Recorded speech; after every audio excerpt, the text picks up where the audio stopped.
Matthew, the 2nd chapter. Now I'm into this word. So this is basically the same thing that they said, just in a more sermonic way. In verse 1, Matthew, the 2nd chapter, verse 1, it says, "Now, after Jesus was born in Bethlehem of Judea, in the days of Herod the king, behold, wise men from the east came to Jerusalem, saying, Where is he who has been born King of the Jews? For we saw his star when it rose and have come to worship him." Now, the first thing that's really interesting about that is that it says that these wise men came from afar. Now, some scholars would say that it was 3 wise men. We don't have any contextual proof that there were only 3 wise men, but we do know there were wise men, and from the east, they were, some of them were Arabs, they were Persian, they were different wise men that we find, but what they were studiers of the star, as they said in the play. They were studiers of the star, astronomy. They were studiers of science. They were studiers of nature, but they were looking and they saw something different about the constellation. They saw something different about the sky that they wanted to follow it, and something about what they saw said that that was Jesus. And they looked and they saw this star and they started to follow it. Now, what was interesting, and I want to point this out as I sum this up, is that these people, says that these wise men came from the east, they came from afar, they came to Jerusalem, they came to Bethlehem, they came there, and they said to the people who were there where the star was at, they said, "Where is he who has been born King of the Jews? For we saw his star and we rose to worship him." Now, what you've missed and what I almost missed is that these people, I'm going to say it again, these people came from afar, they came to the spot where the star was, and they asked the people who were in the vicinity where the star was, they said, "Where is he who has been born of the Jews? We saw the star and we came to this spot to worship him." Say it one more time. These wise men came from afar. They were not from that city, but they came from another city, from another region, came to the spot. They looked and they said, "Where is he that was born King of the Jews? For we saw his star and we came to worship him." What was interesting is that the people who were where the star was looked and they said, "We didn't see anything." Which is to mean that sometimes while you're looking for support around you, sometimes God will have to send support from another place, because the people who are right beneath your star, they don't even see that you're shining because they've gotten used to familiar. Yeah. So they were looking, they were there, the people from afar who were not Jewish. This is the thing. The people were not Jewish. They were wise men from afar, magi from another place. They came to the spot where the Jews were, and it says that they looked and they said, "We've come from afar," meaning that we traveled a distance just to worship what you ignore. You're ignoring what's right above you, but we came from afar just to see what is right above you. And they say, "We haven't seen anything. We don't see any star." And it says in verse 3, it says that Herod the king heard this. And when he heard this, it says that he was troubled, and all of the Jerusalem was troubled with him, because it finds out as far as Herod was a successful king, but he was not successful in his spirit. So sometimes when people show up, in other words, when the real thing shows up, anything that is not real seems to get nervous. Yeah. So just because Herod was in position doesn't mean that he was secure in his position, because he tried to get there through other means, or people voted him into position or whatever. But now he heard that there was a king, because if you're really authentically who you're supposed to be and authentically where you're supposed to be, anybody else who shows up should never make you nervous if you are authentically what you say you are. But Herod must not have been authentically what he said he was. He had the royal apparel, he had the kingship, he had the crown, he had the apparel, but something within him was not right. And I want you not to be concerned about people who might be in the position that you're called to, because when the clock turns and when the season changes and when it's time for you to be where God wants you to be, everything that is out of place will have to move for you to get in that place. So the magi, the wise men, they came from afar and they said, "We came to worship this star that we saw from afar." And then the King Herod, he heard it and he got upset, and all of the Jerusalem got upset, because they said, "Wait a minute, you not the real king? Wait a minute. So you've been playing with our emotions the whole time? We've been worshiping the wrong king?" So he calls these wise men to him. He calls these wise men in verse 5, and well, in verse 4, he says he assembled, King Herod assembled all the priests. He assembled all of the scribes of the people. He acquired this in the Bible. He acquired them. He asked them, he said, hey, where is this king? Where is this Christ supposed to be born? He said, I want to know. And it says, and they went to the scripture and they went to the scripture in Micah, and it says in verse 6, and it says, according to the scripture, it says, and you, O Bethlehem, in the land of Judah, are by no means least among the rulers of Judah, for whom you shall come a ruler who will be shepherd over my people Israel. They read the word. They answered him according to what the word says. They said there is supposed to come a king who's supposed to come, and he's going to be shepherd over all the people. Then Herod looked at the wise men in verse 7. He looked at the wise men. They said this in the play. They called the wise men secretly, and they asked them what time the star had appeared. Have you ever had someone come to you and ask you how things are operating secretly, but they don't want to ask you anything publicly? Have you ever had people who want to own you privately, but don't want to own you publicly? Have you had people that support you privately, but they don't support you publicly because they don't want to be seen with you publicly? Y'all may not have experienced anything like that before. Well, when people see you and they see you in public, they act like they don't know you, but privately they be like, I'm sorry I didn't get to speak to you. I had something on my mind. But every time they see you publicly, it's just conveniently, I can't speak to you right now. But privately, they always want something from you. But when you give them what you want, then they don't own it privately. They don't own you publicly. They don't tell you that you're the one who helped them. They make it seem like they did it on themselves. So here it is, Herod, the king, asked the wise men, am I preaching? I told you I'm just summing it up. So the wise men spoke. He called them secretly. He said, can you tell me where this Christ was born? He said, I need to find out where he was born. He said, because I just want to go worship him.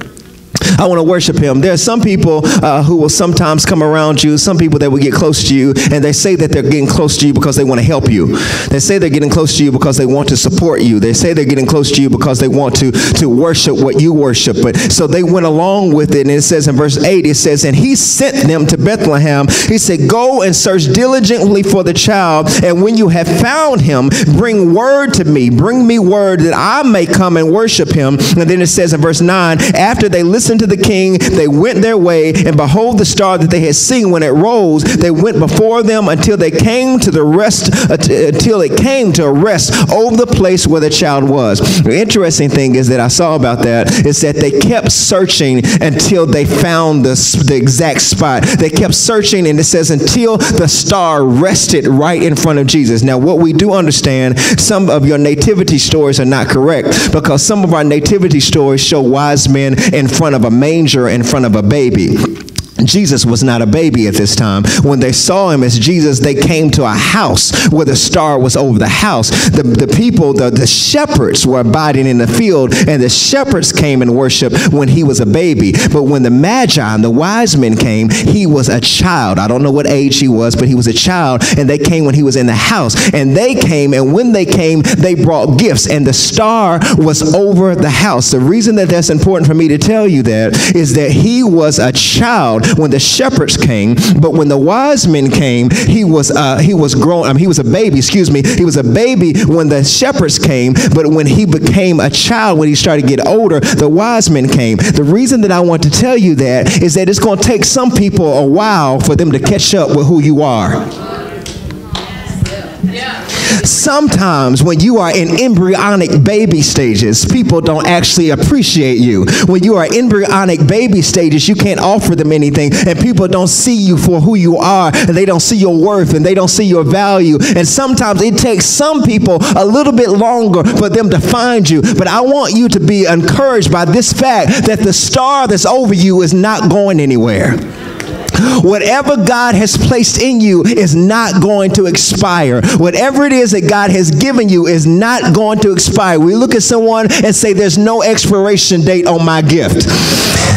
there is no expiration date, because some of you hate going. I was talking to someone the other day, and some people said that they hate going to family gatherings and family dinners around this time because they're single, and when they go around these dinners, people start saying, girl, you know, you're getting older, your eggs are dying, and you need to get with somebody, and I don't know why you're not with nobody yet, and we keep inviting you over by yourself. When you gonna get a man? Is something wrong with you? Something we need to talk about? All that type of stuff. And I want to tell you, ain't nothing wrong with you. There's just a star over you. And there are some times that when there's a star over you, when I say a star, I'm talking about the presence of God is over you. And there are some people that God won't allow in your life until you are mature enough to handle, or not just are you mature enough, until they are mature enough to actually appreciate what you've been carrying this entire time. Don't you dare wind up wasting your time with somebody who does not appreciate your shine.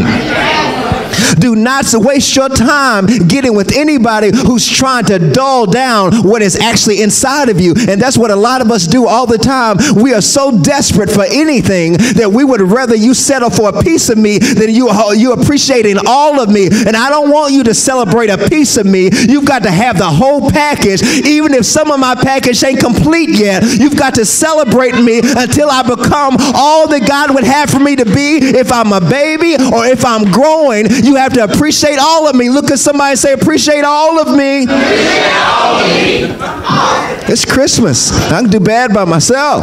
But if you're going to come in my life, I need you to appreciate everything that there is to know about me. So it says that they got to him, and it says the wise men came to him. And when the wise men got there, it says that they offered him gold. They offered him gold. One commentator says they offered him gold because of his royalty.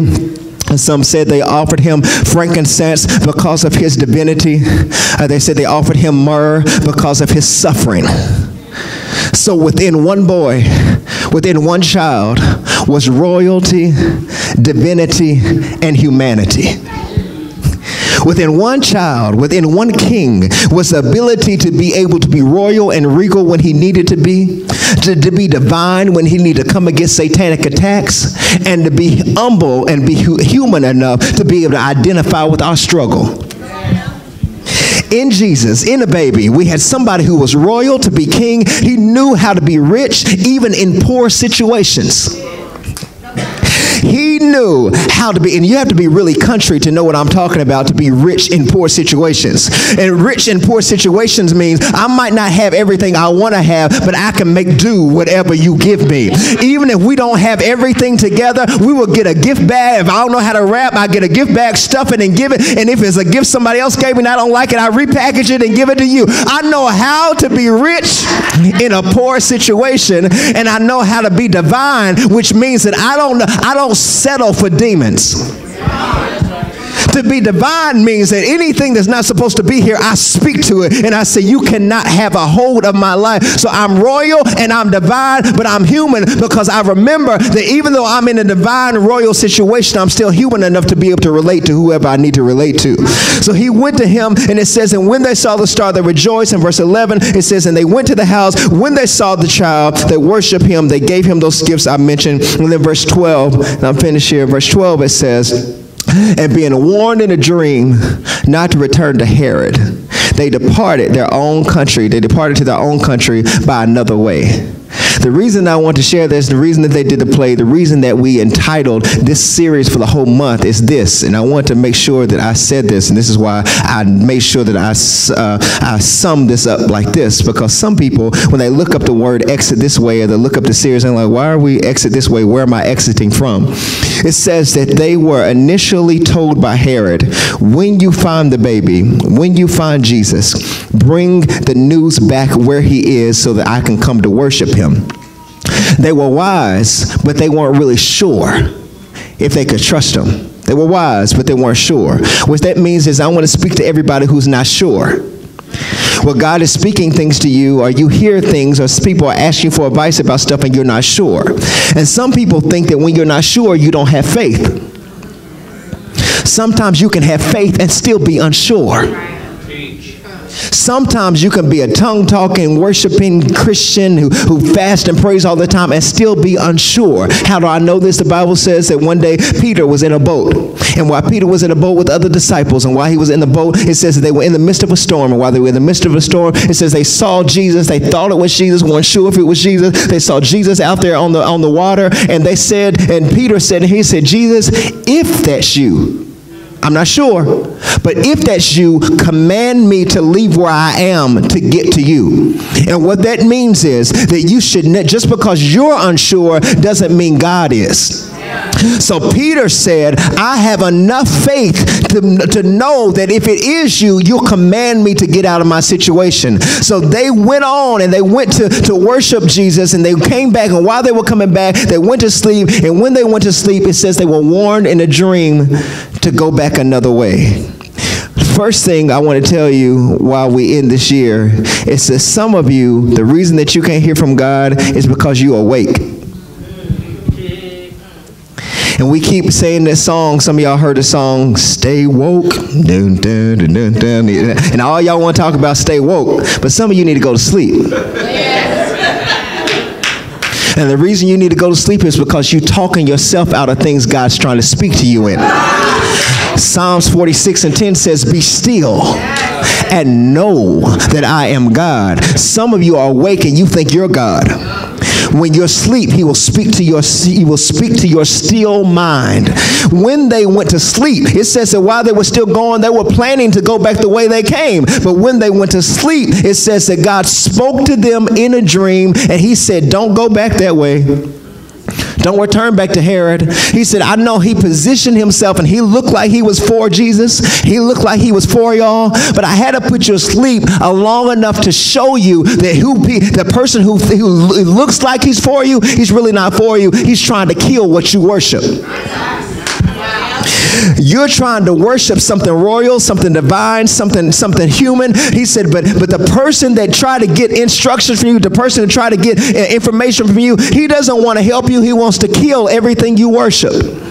And this is how I want to end 2017. This is the last Sunday that I'm preaching as far as 2017 until New Year's Eve. I got a message for y'all then, so y'all got to come back. But as far as this last Sunday of the year for us, I want to preach this to y'all as you go into 2018. Don't go back that way. That's right. The way you've been and the way you've been going, some of the people that you've been connected to, some of the people that have been around you, they're not trying to worship what you worship. That's right. They're not after, they're not supporting, they're not for you, they're not trying to worship the same Jesus that you're worshiping. They're trying to kill your dreams, trying to kill your purpose, trying to kill what God has placed inside of you. So he had to warn them in a dream. He said, don't go back that way. You got to exit. You cannot go back the same way you came. When you look at someone and say, don't go back that way. I know it looks nice because the person Herod was in position. And sometimes we feel entitled to people who can do stuff for us. Sometimes we feel entitled to people who are in positions. So we feel like we owe them something. And there are some of you who you feel like you owe people something because they helped you in a bad season. And they helped you in a bad time. You don't owe anybody but God. So they felt like they had to go back because he helped them. You know what? I want you to say that to somebody. Say, you don't owe nobody but God. I'm finished. You don't owe nobody but God. And I want you to keep saying that until you believe it. You don't owe anybody but God. And there's some people that when you start coming up, people try to come around you and say, oh, you looking better now. You forgot where you came from. I didn't forget where I came from. I don't owe anybody but God. Whatever I got in my life is because God gave it to me. Wherever I am is because God gave it to me. I know what star I was after and it wasn't you. I know what I was searching for. I know what I was going after, and it wasn't you. I was after Jesus. He might have used you to help me, but it was never about you. It was always about Jesus. It was never about you and what you gave me and your resources. God touched your heart. God touched you in your life to help me. If he had not helped me through you, I wouldn't be where I am. But it is God behind you because there's nothing about you I trust. I trust Jesus. God will use an enemy enemy to bless you. Y'all don't hear me. God will use an enemy to bless you, and they won't even know why they did it. They won't even know why they're writing the check for you. They won't even know why they're opening the door for you. They don't even know why they're giving you the job. They don't even know why they're giving you the opportunity. They say, I don't even know. I don't even like you. You don't have to like me, but there's a star over my head. You might not see what's in me. You may not appreciate what's in me, but what's above me, come on, songwriter, up above my head, I hear music in the air. I want you to look above your head. Come on, Psalms 121. It says, I will lift up my eyes to the hills from whence comes my help. My help does not come from you. My help does not come from my family. My help does not come from my resource. My help comes from the Lord. Will you high five somebody and say, my help comes from the Lord? I want you to end your year remembering where your help came from. Don't you go back to anybody else. Don't you go back to anybody else for permission to move forward. I don't need your permission to move forward. I will lift up my eyes to the hills from where my help comes from. It don't come from you. It don't come from the north. It don't come from the south. Can't nobody, I feel churchy, can't nobody do me like Jesus. Can't nobody do me like the Lord. Look at somebody and say, he's my friend. Hey. Sorry, I forgot to give y'all my message title. Go to the next thing. My message for the year is I'm too wise to be foolish. Look at somebody and say, I'm too wise to be foolish. I don't have time to play games no more. I'm too close to the edge. I'm too close to the edge. I'm too close to my breakthrough. I'm too close to newness. I'm too wise to be foolish.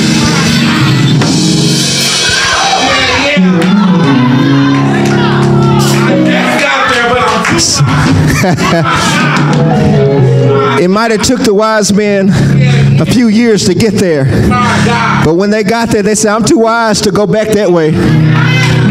I'm too wise to let you play with my destiny. I'm too wise to let you play with my emotions. You might have played with me in July. I gave you some of August. I gave you some of September. I gave you some of my October. Gave you some of my November. But the way I'm looking at January, you can't have the rest of my December. I know I only got a few more days. Matter of fact, I only got a week left in this year. But I'm claiming this whole week to say I'm not letting you into my next year. So I got a whole week to detox from foolishness. I got a whole week to detox from every lie and everything that came against me, because I'm stepping into 2018 a different way. Matter of fact, I want you to just do this real quick. Just step over real quick and say, I'm stepping into something new. Do it again. Say, I'm stepping into something new. Come on, keep on stepping. Say, I'm stepping into something new. Keep on stepping. I'm stepping into something new. Step again. I'm stepping into something new.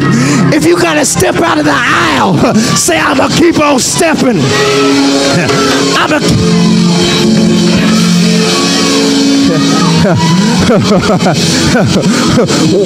When the enemy looks for you, he said, I can't find you. Say, because I got to step in. I got to step in. Say, I'm too wise to be foolish. Come on, clap your hands all over the building. Hallelujah, hallelujah. You want word for it? I give you word for it. I'm through. Remember not the former things. Do not consider the things of old. Behold, I'm doing a new thing. Shall you not know it? Shall you not know it? I'm saying they might not know it, but shall you not know that he's going to do a new thing? I will give you rivers in the desert. I'm not even supposed to be, I'm supposed to be dead in the desert. When we we were flying to California the other day, sitting by my wife, and she told me, she said, look out the window. Look how beautiful that is. And we looked out the window, and we were flying over the desert. I was trying to find the beauty in it, and I was looking, I said, all I see is sand and desert. And while I was looking out the window, I said, that's interesting, that if I were actually down there in the desert, I couldn't get out of it because there's no water there to sustain me. But it is beautiful because I'm flying over what I could die in. Y'all think I'm trying to be deep. I ain't trying to be deep. It was beautiful because my perspective was different. Some of you been in the desert so long that you can't see that God actually has positioned you to fly over what's trying to kill you. You've gotten this far, Gwen. You've gotten this far, Kenny. You've gotten this far in this year, and you have not died in the desert that was designed to kill you. So why are you crying anymore? Why are you sad? Why are you depressed? Because you need to change your perspective. Lift up your heads, O ye gates, and be ye lifted up, ye everlasting doors, and let the King of glory, let the King of glory, who is the King of glory? The Lord, strong and mighty. The Lord, mighty in battle. Lift up your heads. Look at somebody, say, lift up your head. Stop looking down. Lift up your head. Lift up your head. Lift up your head.